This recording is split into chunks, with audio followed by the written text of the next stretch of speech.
I am paging Dr. Chanda. I am the Dr. Chanda. And I'm a licensed clinical psychologist. Yeah. Welcome to the Paging Dr. Chanda podcast, all things related to the Black culture. Revolt. The doctor in front of your name. What's up, family? It is Dr. Chanda. Tune in for another episode of Paging Dr. Chanda. All you have to do is keep watching. But listen, if you're just watching from the outside, just peeking through the window, I need you to commit. Come all the way in the house, and I need you to subscribe, like, and shoot me a comment in the comment section. I love responding to all of your comments. I love listening and reading how much you guys enjoy the topics that I'm talking about. So yeah, do me a favor, like, comment, subscribe, and join the tribe. Stop scrolling for 1 second. This month, we are bringing back the psychology of Black women, the online class brought to you by yours truly, Dr. Chanda, licensed clinical psychologist. Y'all, I've been getting so many questions about why anxiety and depression presents differently in Black women. What do we do about it? How can we start to combat this? And what are some of the reasonings behind it?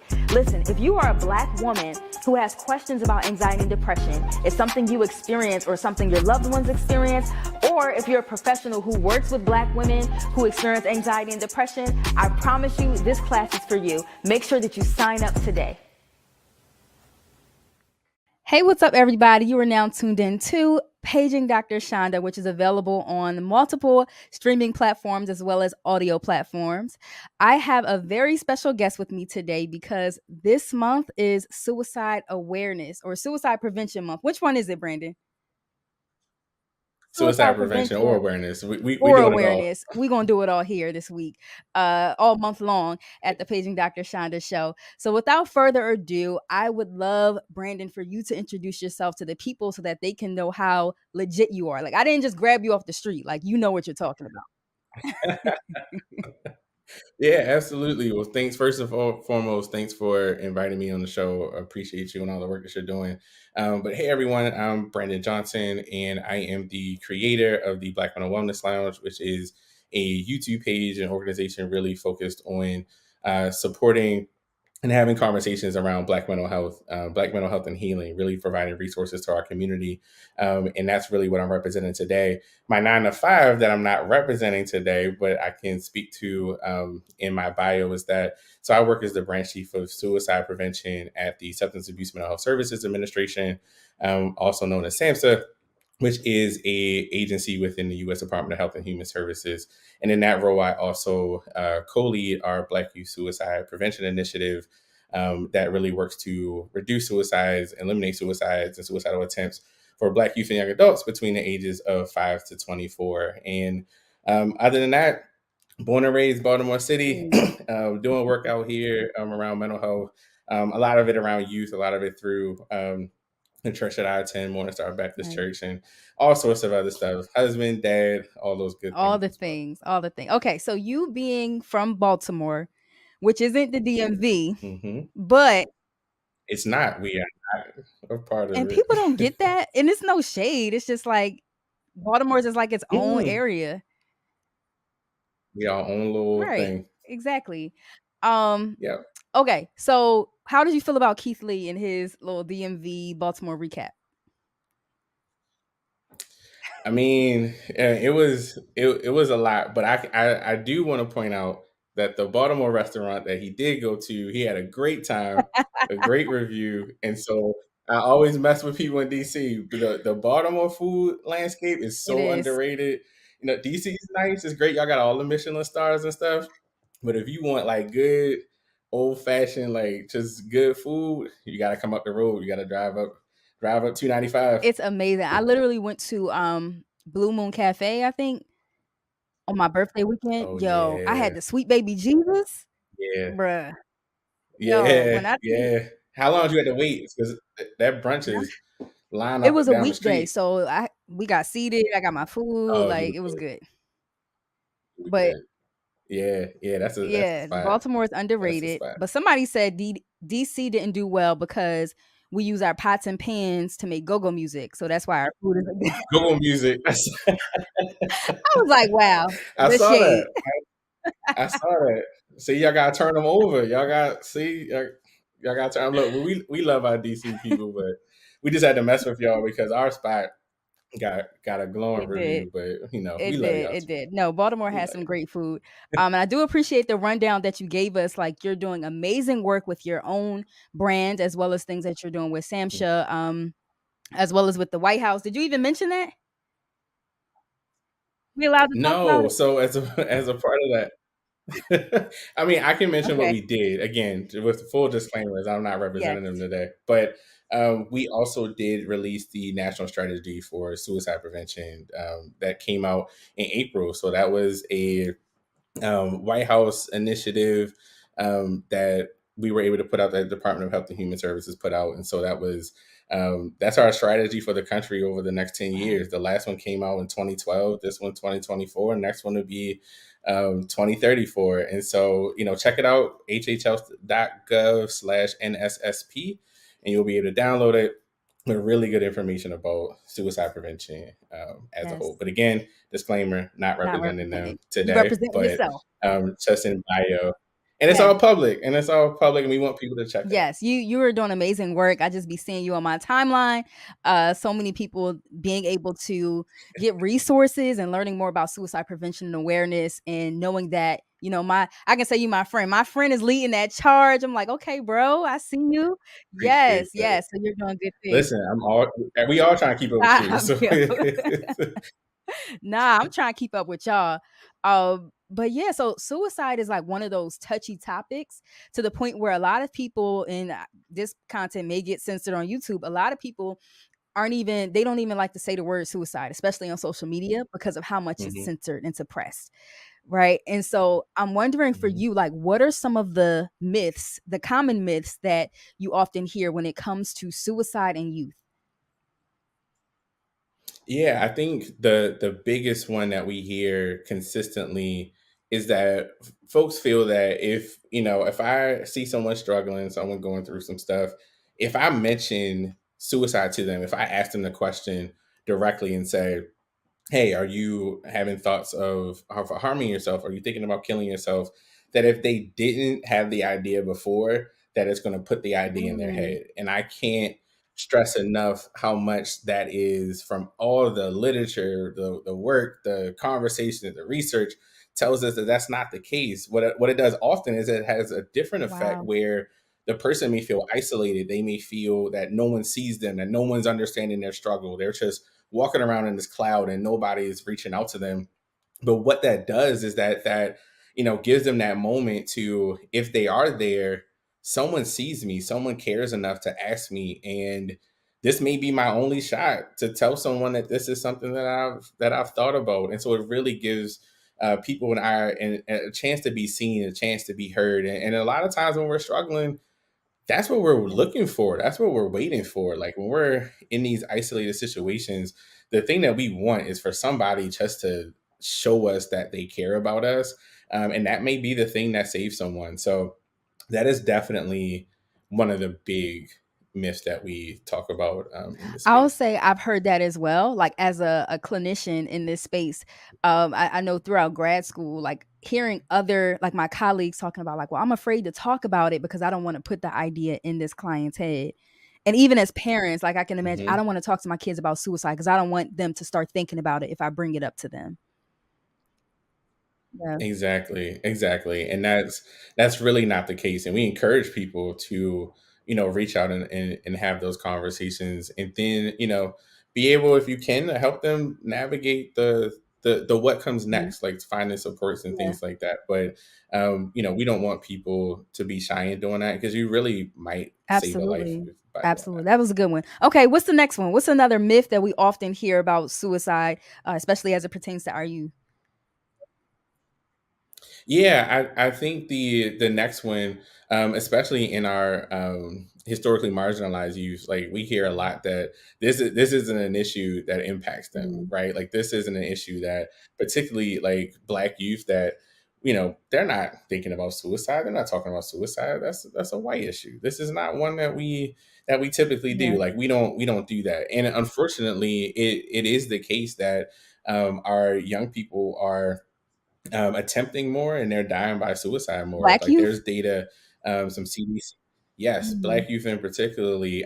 Really, we've been seeing increases across most youth, but it typically now, I mean, in recent years, especially around 2018, we've been seeing these consistent increases in Black youth and Hispanic Wow. youth that we've been seeing go up, and particularly among the ages of like 10 to 24 is what we've been seeing. And so there was a significant increase from 2018 to 2021 in our Black youth. And we've been seeing some consistent increases in suicide attempts and death among Hispanic youth. And so, for folks that feel like this isn't something that happens in our community, it Yeah. certainly does, and it certainly warrants us to do exactly what you're doing today, like having these conversations, debunking these myths, like really having these spaces where you can ask about it, learn more about it, Mhm. talk about it, because the truth of the matter is that our young people are talking about Absolutely. If we it. think there are or they aren't, they're talking about it either way. They absolutely are, and they're in a space. I say, like, they're in this space where the stigma that we grew up with around mental health, suicide, and things like that, they don't have that in the way that we Yeah. did. And so, as a part of that, they're talking about it. And if we're not a part of the conversation, if they don't ever hear us bring it up or ever hear us talk about it, then in that space, they're not thinking about talking about it Mhm. with us. They're going to go to their peers. And so it's important for us to let them know that we're also a safe space. We do know that it's something that impacts our youth, and that we're here to talk about it as well, and to help out as much as we Yeah, can. that's so interesting to hear. Yes, our youth, Black youth, are dying by suicide, whether we think they are or they aren't. They're still talking about it. There's having these conversations. That's why having one of us in the rooms, talking about like suicide prevention and Hmm. suicide resources is so important because we still hold those stigmas and the myth that Black people don't think about or commit suicide. Absolutely. It's definitely something that we can continue to hear, like, unfortunately, but I do think that there's starting to be a Yes. shift. I do think that people are starting to understand it and be more aware of it and more willing to talk about it. I've definitely been encouraged, I would say, for sure, in community-based and faith-based organizations have been stepping up to the plate, as well as the Divine Nine, really helping to start Yes. to normalize these conversations in community. And that's really who we need to see talking about it and engaging in these conversations to say, yeah, like, let's talk about it. Let's get some resources, like, let's help out. And that's been really encouraging, but there's still too many Mhm. folks, let's put it that way, who don't realize that this is an Yeah. issue. Okay, that was another good one. All right, so what's the third one? Give us another myth that we often hear that you're going to debunk for us. This is suicide prevention mythbusters. Yes, let's do it. I love it. I love it. The third one, and the one that I think has come up, is around social media, Mm, right? So, like, social media is the thing, right? So a lot of folks, when we typically talk about, like, why are youth doing anything? Why are they more aggressive? Why are their mental health declining? Why are they so stressed, or why are they so concerned about their physical appearance? Everything, the simple answer is just like, it's social social media. media, like everything in social TikTok. media. Right. Um, yes, TikTok, all the things. And the thing I want to say about that is that, yes, like, we definitely have, we've seen reports and documentation and things that come out specifically around, um, really around this issue around social media causing or contributing to or enhancing some mental health challenges. But the one thing I do tell parents, and again, I've worked with youth. I worked with youth in on our youth ministry at my church for like 17 years. It's been, so I've worked with youth for, like, before there was social media. And one thing I've understood is that, or have learned, is that youth social media can also be a really great place to build connections, especially for youth who have trouble Yeah. finding them on their own. And COVID has really impacted their ability to have social interactions. It's changed their ability really to engage and find people and connect with them, start conversations. And one of the things social media does is that I can feel more comfortable if I can, like, type it out versus saying it out, having that interaction. And so it can be a place to do that. And it's also a place that there are a bunch of resources there. There are youth led, that are youth led pages in mental health and suicide prevention that are really good, that are safe, that are really encouraging and finding places for our young people to have help. And there are even, resources and social media presence of like the 988 resource and other things like that, NAMI and other places who are trying to engage with young people to say, the resources are here too. We know you're here. We're here also.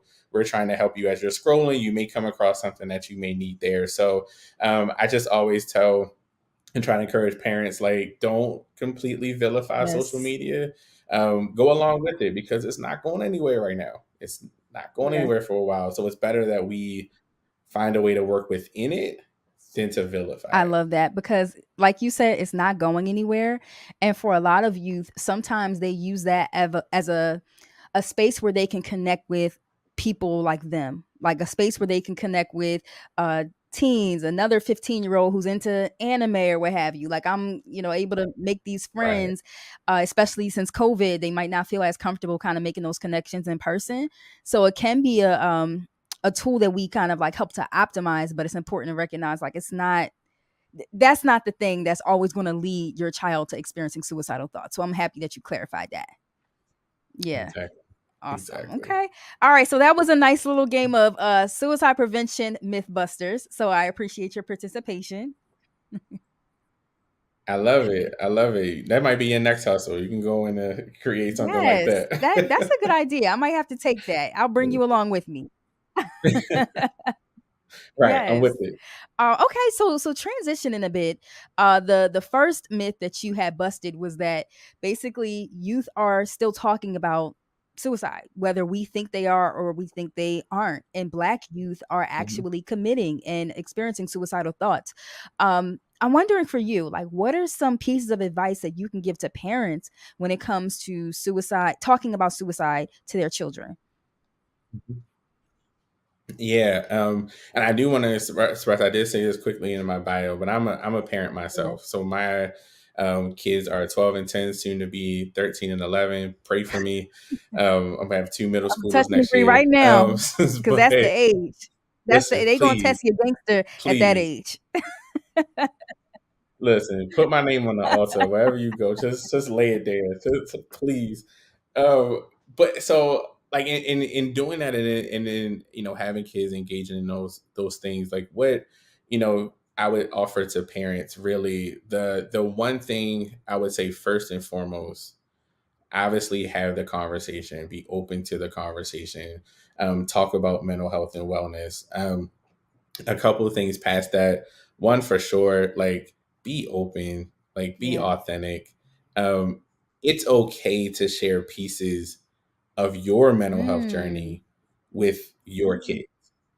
It's okay to do that. It's not, that's good. you can choose what pieces of it you want to show. My kids know on Tuesdays at 7 o'clock where I am. I'm going on therapy. They know that. They know I have a therapist. I talk about it. They know that Wow. that's something that's there for them and something that they can do. They have their own. So having those pieces, it really kind of it shows the modeling of it, like there as well. I think the another thing I would say for sure is that go into the conversation trying as best as you can, because there are things that come out naturally, as best as you can, to be Okay. non-judgmental throughout that conversation.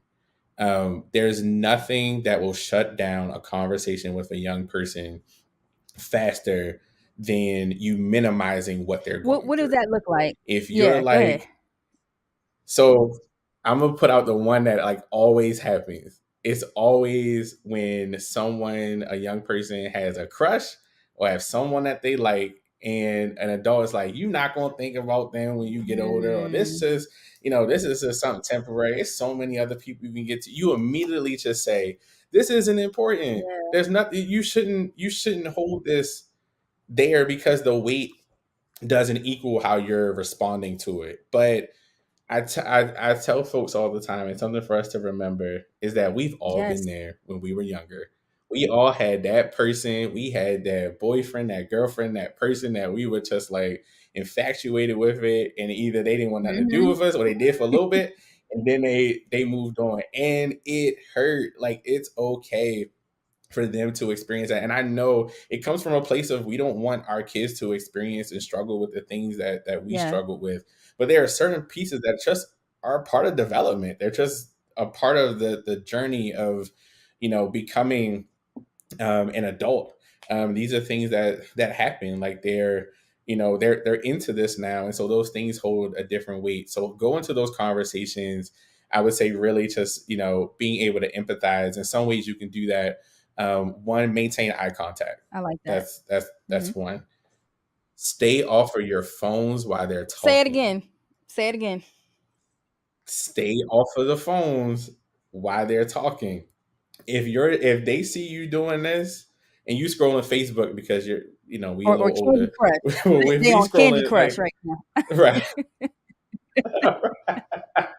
Not Candy Crush, right? Like you doing something that an older person to your age is doing on the phone. What they're seeing is that they're not tapped in. Like, they're not tapped in. That's another way of minimizing what they're saying that's nonverbal communication. That you're minimizing what they're saying. So that's certainly another piece that I would mention there. And again, another thing that you can do to really affirm that space is to repeat back what you're hearing for clarification. Okay. So, for example, if a young person is saying that, I was really hoping that I was going to get on this team here. I just transferred from, we moved and I'm in this school.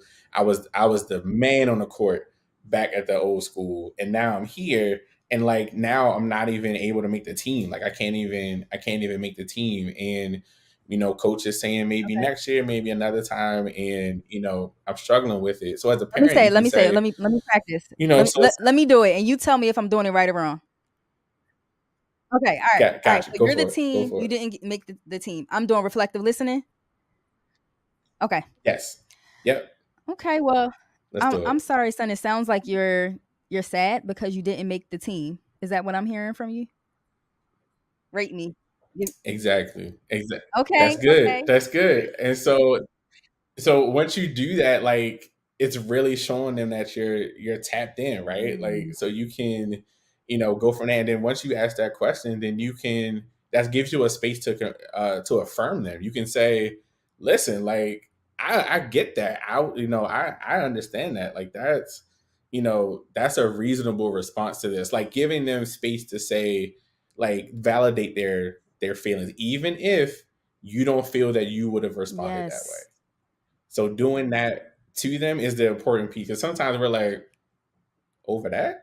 Like, that's what you said? Like, and it's not that. It's really affirming that whatever they're feeling, it's okay for them to feel that and give them that space to talk through. So I think those are like really the tips that I've found to be really helpful and to do that with them, and then follow up. Okay. That's the last thing another thing I would say too is follow up. So after you have a conversation one day, you do that conversation, circling back with them later. Circle back with them later. And if they don't want to talk to you, tell them that it's okay for them to talk to somebody else. We oftentimes want to be, as parents, we're like, my kid would talk to me about anything. It's probably not realistic. And I'm talking to myself too a little bit. This is good. This is good. A little bit. So like, but they would go to somebody else. Talk to, your coach, your teacher, your pastor, encourage them to go to somebody else if it's not you. I love this. So parents being transparent and vulnerable, like sharing their experiences, being non-judgmental, validating the experience and not saying, oh, you upset about that little situation. Nope, not okay to do. Be reflective and you're listening. And also, what was the last one? The last one was follow up. So you gave us a whole masterclass. But listen, did you see how you did that reflective listening though just now? I'm surprised. Like, you see like I remember all of that. That was you literally just repeated it back. No notes, just like Bam, bam, bam. No notes. Look at Like, that. I feel like those of y'all I who are love it. watching this, y'all need to probably watch the replay, especially if you have youth and young adults in your household, so you can know how to respond to times where they might have really intense emotions and they might be experiencing suicidal thoughts. Suicidal thoughts isn't something that's foreign to Black people. Like, we experience it too. Yeah, so Absolutely. I appreciate your time today, Brandon. What are some other resources for people who want to learn more about this? What are some resources that you can share? Yeah, I would definitely share one of which is the Acoma project. I definitely encourage folks to take a look at that. And Acoma is AAKOMA. But the Acoma project really works to engage youth um, really around mental health and suicide prevention. So there are a number of resources on their page that they're able to be in community and do this work. I would also definitely look into Black Mental Health Yes. Alliance. Is another one that has a ton of resources on their page. They do healing circles literally up here Oh, in wow. Baltimore. Like they're really engaged in community. And so that you can learn more about their work at Black Mental Health Alliance. So they would be another one to get into as well. And then, of course, 988 is definitely a resource that's there. 365 really just gives the opportunity for folks to engage with a trained crisis counselor to get additional resources. And particularly for young people, you can text it. They don't like to talk on Yeah. the phone. They can text someone and get connected to That's what services makes there. that resource so valuable. Like, you don't have to pick up your phone and call and talk about it because it can be shameful to kind of like verbalize those things. But for Right. young people, like they're texters, so like being able to text that information is so important. Hmm. Okay, where can the people follow you? How can we stay aware of everything that Brandon has going on? Because, like I said, you're a true gem.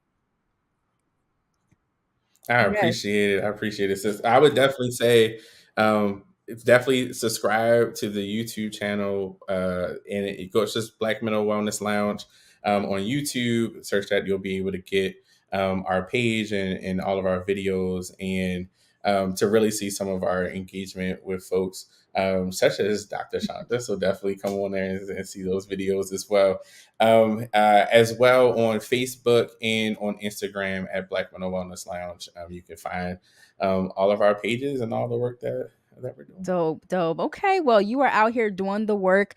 We appreciate you and we see you. Thank you again for coming today. And make sure that y'all tune in next Thursday to the Paging Dr. Shonda show, where we are talking about suicide prevention and awareness all month long. And don't forget, y'all, you have the power to create the emotions that you want to experience.